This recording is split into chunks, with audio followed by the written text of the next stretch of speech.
Hi everyone, in this video I'll show you how to make a soccer-themed cake. I made this cake for my boy's soccer-themed birthday party. Check out the video description for links to more ideas on how to organize a soccer-themed party filled with soccer-themed desserts, snacks, drinks, and fun games. So let's get started. First, prepare your cakes and fillings. My cake was a two-tier cake. The bottom tier was 25 centimeters or 10 inches in diameter and was made out of 4 layers of moist vanilla cake. I used simple syrup to make it extra moist. Then I filled it with raspberry cream cheese buttercream and fresh raspberries. I have some of the recipes on my channel, and you can also find links to the recipes I used in the video description. The top tier was an 18 centimeters or 7 inches moist chocolate cake filled with chocolate ganache and strawberry mousse. In order to fill the top tier, I lined the pan in which I baked the cake with plastic foil on the bottom. Then, I used acetate sheets to create a collar and raise the sides of the pan in order to fill the cake with strawberry mousse, which has a softer consistency until the gelatine sets. I used simple syrup to make the cake layers extra moist. Then I added a thin layer of chocolate ganache and the strawberry mousse on top. If your mousse is too soft, you can place the cake in the freezer for a few minutes or in the refrigerator for a little longer so that the mousse hardens a bit before you place the next cake layer on top. Check out the links to the cake and filling recipes in the video description.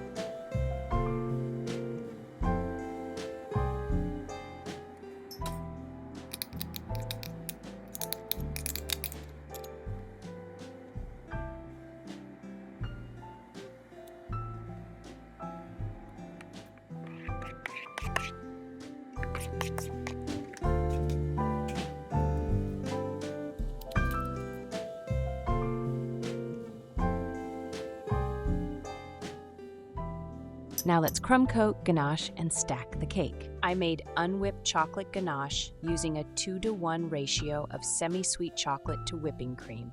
Check out the link to the recipe in the video description. Your ganache needs to be cool to the touch and have a thick pouring consistency, like peanut butter or Nutella, before you start crumb coating the cakes. After the strawberry mousse has set for 6 or more hours, remove the cake from the pan and the acetate collar.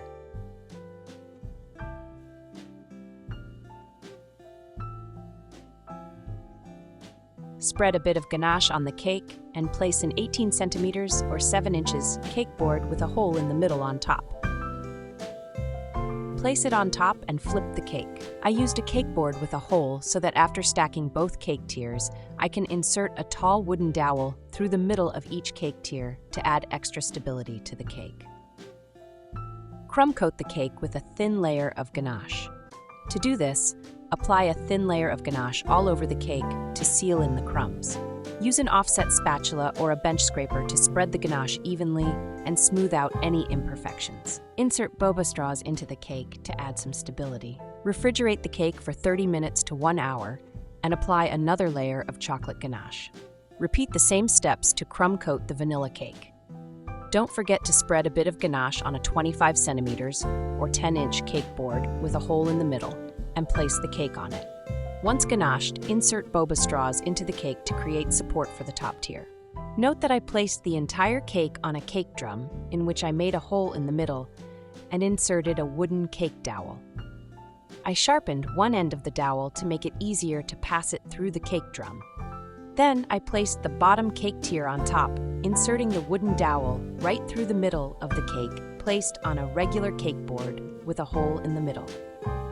This is required if your cake needs extra stability, if you transport it to a different location, for example. Refrigerate the cakes for 1 hour and then stack them. Slowly add the top tier on top, inserting the dowel through the pre-drilled hole in the center of cake board used before. Once stacked, I applied another layer of chocolate ganache to seal all the gaps. Now, let's make the green turf look on the cake. Refrigerate the cake for at least 6 hours before applying the chocolate velvet or green turf frosting on top. I use 200 grams of green melted chocolate mixed with 1 teaspoon of powdered cocoa butter to create the green turf look. I applied it on the cake using a chocolate spray gun when it reached a temperature of 32 degrees Celsius or 89 degrees Fahrenheit. Please see my other detailed video tutorial to learn more about how to create this turf or velvet look on cakes. Alternatively, you can also cover the cake in green fondant or modeling chocolate.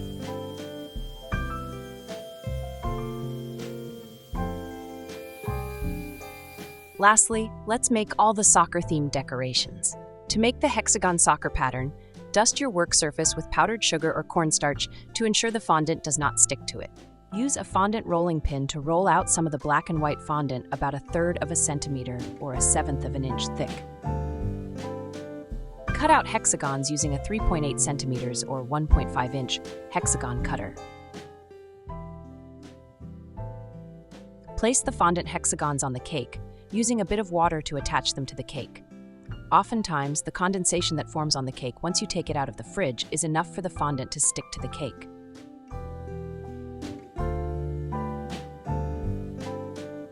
For the soccer net, roll out white fondant into an 18 centimeters or 7 inches by 14 centimeters or 5.5 inches rectangle that's about 1/2 centimeter or 1/5 of an inch thick. Cut 1.3 centimeters or 1/2 inch strips out of its sides. Set them aside.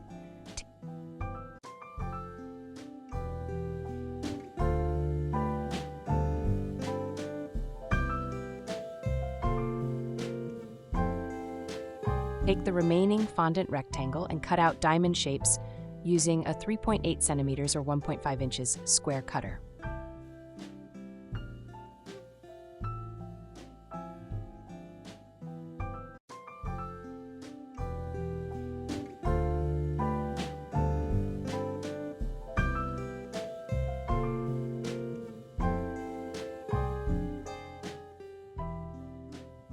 Carefully lift the net with both hands and attach it to the front of the bottom cake tier. You might need to brush a bit of water on the back of the net so that it sticks to the cake better. Then, attach the sides of the net by brushing a bit of water on their back and slightly overlapping them over the net.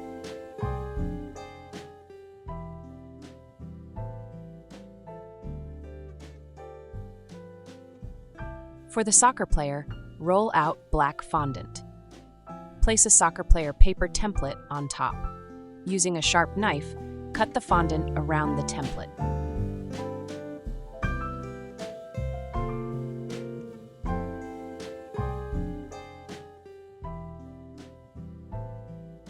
Brush a bit of water on the back of the fondant soccer player and attach it to the cake.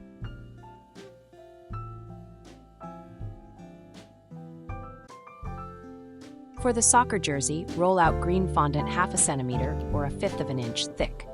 Use a sharp knife to cut out a t-shirt shape. My jersey was approximately 7.5 centimeters or 3 inches tall.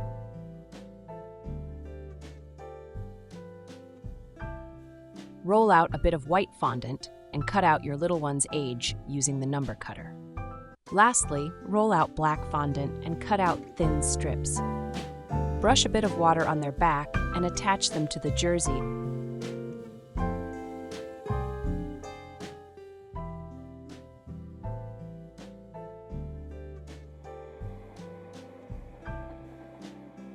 You can brush a bit of water on the back of the soccer jersey and attach it to the cake. If it slides down, you brush too much water, so wipe some away. If it still doesn't stay in place, it's better to use a bit of melted chocolate as glue to attach it to the cake.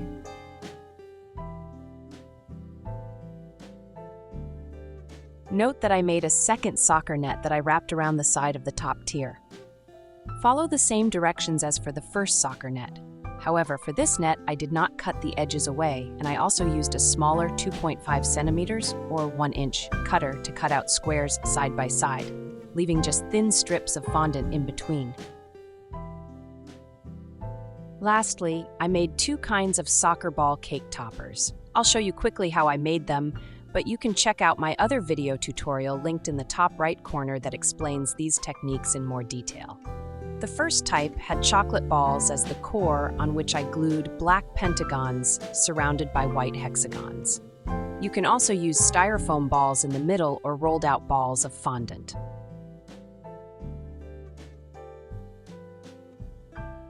The second type of soccer ball is easier to make. Basically, you roll tiny pieces of black and white fondant. Then make a bigger ball out of fondant and place one of the tiny black balls on it and then tiny white balls around it. Then place the ball between your hands and roll it while slightly pressing on it, and you'll see your soccer ball coming to life.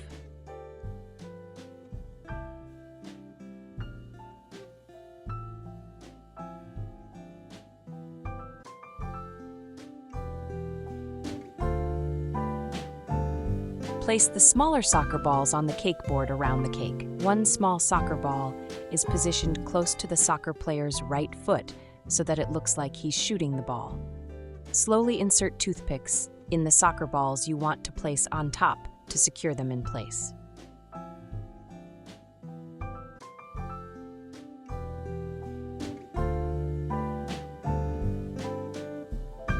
My cake stand was an acrylic one filled with party favors, sweets and toys. The kids loved those. I hope you found this tutorial useful. Thanks for watching, and if you liked this video, don't forget to subscribe to my channel.